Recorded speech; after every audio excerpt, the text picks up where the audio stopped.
Welcome to Movie Recall. In today's video, we will be going through the 2018 movie Animal World. It's time to recall. Let's get started. Turn on subtitles and spoilers ahead. The movie starts and we see Casey, who works as a clown in an amusement park. He used to like a super clown hero in the cartoon he watched when he was a little kid, so he now works as that clown. Whenever he is too sad, he imagines himself as a superhero clown. That super clown in those cartoons used to fight everyone that hurt him and killed them. This is exactly what Casey does. He imagines the people who hurt him as monsters and then fights them. He sees a man named Lee and imagines him as a monster. He then starts attacking him, and as he does that, he finds himself on a subway where he is surrounded by many monsters and goes on to fight them.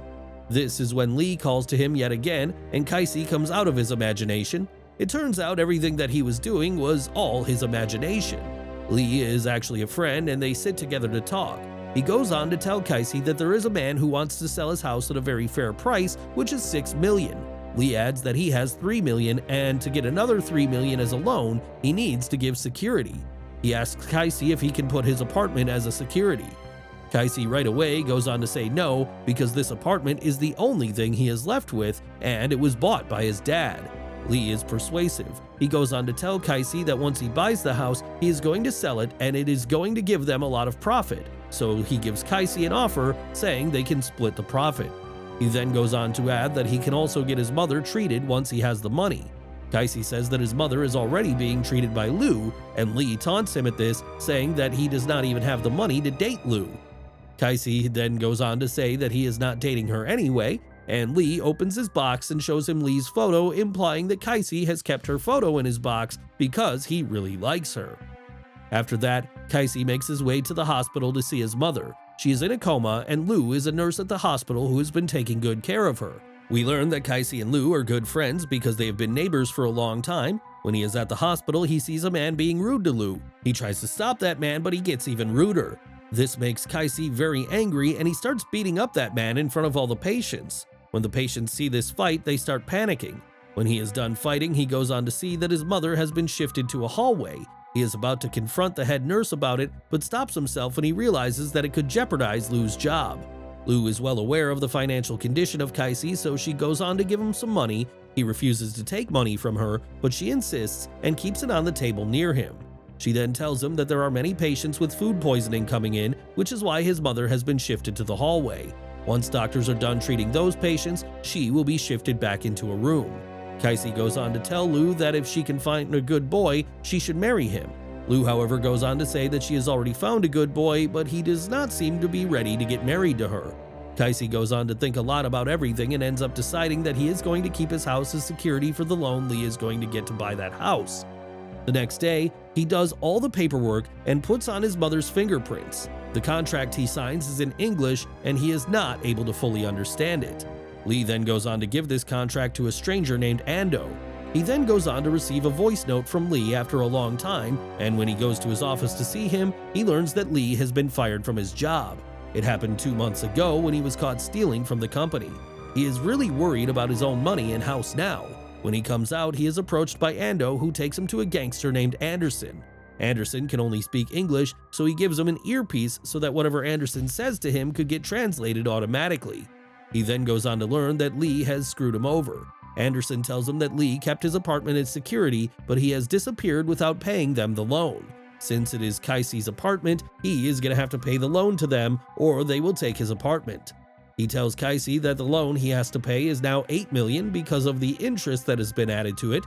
He invites Casey onto the ship Destiny, where passengers from all over the world play rock, paper, scissors for money. He tells Casey that he is able to perform well on this game, he can pay off the debt.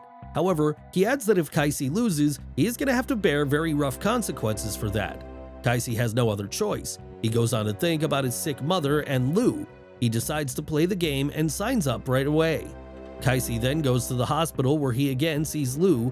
He tells her that he is going away for a while and requests her to take care of his mother until he comes back. She senses that something is wrong and asks him if Lee has done something to screw him over.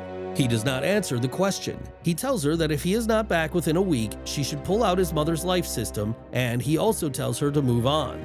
Casey goes to the gang, and all of the participants are being put to sleep as they are to be taken to the game.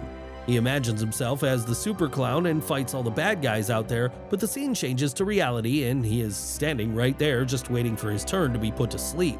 The next thing we see, they are all on a cruise ship where Anderson shows up and goes on to tell everyone about the rules of the game. All the participants are given 3 stars and 12 cards, and rock, paper, and scissors have been drawn on those cards.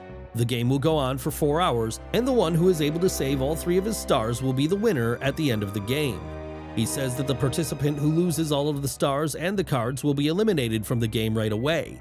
They are also told that there could be multiple winners in this game. Players are also allowed to take a loan, and they can exchange each other's cards and stars if they want. The game starts and Kaisi is approached by fellow player Zhang Jingkun, who suggests that they team up to tie all their matches so that they can use their cards to keep their stars, but Jingkun betrays him and leaves him with 1 star. Kaisi gets angry at him and starts yelling at him in anger. The guards, however, go on to separate them. This is when he sees another vision where he is in space and all of a sudden he sees himself being buried under ice.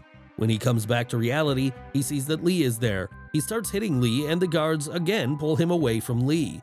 Lee tells him that he came to this game to pay off the debt so that he could save Kaisi's house, but he lost the game.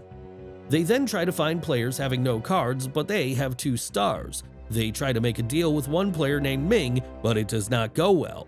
Kaisi decides that they should just play, and they end up winning 1 round. They then find another player, and the other player sees that Kaisi has 3 cards left. He thinks that these must be 3 different types and accepts his challenge. He loses another round, and Kaisi now has just 2 cards left. He challenges the player yet again because he now knows what the man on the other side of the table is thinking. Kaisi ends up winning this round, and he now has 5 stars. This is when Anderson shoots a player because he is caught cheating.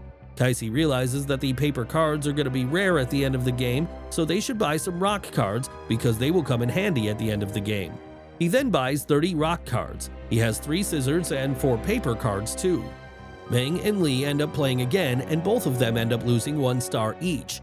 This is when they are approached by another team who challenges him to a game. Kaisi goes on to accept the challenge, putting his 3 remaining cards on the line. Kaisi does well in this game as he plays with caution. The other player, named Luca, now starts to panic and tells the referee that he wants to change his cards, but the ref tells him that it is not possible. Kaisi then goes on to reveal that he bought Luca's cards, which is why Luca cannot use the paper cards against his team. Kaisi goes on to ask for $1,000 from Luca if he wants to buy that card. Kaisi now knows which cards Luca is left with, so he has no choice but to give $1,000 to Kaisi, or he could tell everyone which cards Luca has, and Luca will be out of the game. Kaisi then sits on the stairs. He tells Meng and Lee that they should wait for 2 more players to be eliminated. This is when Jing-kun goes on to make an announcement. He says that all the players are now aware of the cards that the others have, so they are going to have to reshuffle their cards to make the game interesting again. All the players go on to give their cards to Jing-kun. He reshuffles the cards and returns them to the players, but when Kaisi's turn comes, he throws his cards towards him. The cards drop on the floor. He wants all the other players to see Kaisi's cards so that Kaisi could be eliminated from the game. Kaisi's team goes on to gather their cards. They have 34 papers, 3 scissors, and 32 rock cards. Kaisi then goes on to tell a player that if he wins a round from Jing-kun, Kaisi will give him his 2 stars. This leads to an argument between Kaisi and Jing-kun, and Kaisi tells everyone that Jing-kun has done this reshuffling so that he could get his hands on specific cards. He says that Jing-kun has all the rock cards, and the people who have just 1 card, they have been given scissors. He says that those cards have been marked too. At this, a player notices that there is a dent in his card. This is how he exposes Jing-kun in front of everyone. Jing-kun gets really angry and tries to put the blame on other people, the people who literally have nothing to do with the shuffling of the cards. Kaisi then goes on to challenge Jing-kun to another round of the game. Jing-kun tempts Kaisi into abandoning his teammates, but Kaisi refuses and reveals to all that Jing-kun has marked the cards. Jing-kun is left with 1 card, and no one but Kaisi is willing to play with him. Kaisi, wanting revenge by forcing Jing-kun to slap himself, agrees to the match, despite it allowing Jing-kun to finish his cards. Kaisi plays despite the fact that he can be left with an extra card which he cannot play. He makes Jing-kun slap himself and wins the round too. He now has 10 stars but loses all his stars and is taken to the black room because he was left with that extra card. In the black room, he waits for his teammates to save him. He sees an old man there. The old man tells him that player 29 has sent him to the black room so that he could tell him with signals about the card his opponent has. Anderson comes back to the hall and goes on to open all the windows of the Black Room in front of the players. He tells the players that they can save their partners from the Black Room by selling stars. He says that they can also pay off their debts by using those stars. We then see that Lee has extra stars, and he decides that he is going to save Casey from the Black Room. All the other players also see that Lee has extra stars, so they make him offers, but Lee refuses them all because he just wants to save Casey. He then makes his way to the guards to give his cards so that they free Casey from the Black Room. He also wants to save him because he thinks that he owes it to him. He has won 3 stars using Casey's own strategy. However, when he is just about to get to the guards to give up the stars, Meng comes to him and he convinces Lee to sell the stars instead so they can wipe out their personal debt.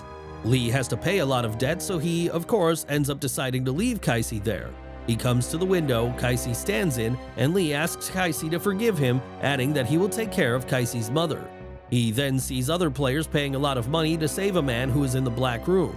Casey realizes that this man must be worth a lot, so he beats him up until the guards pin him down.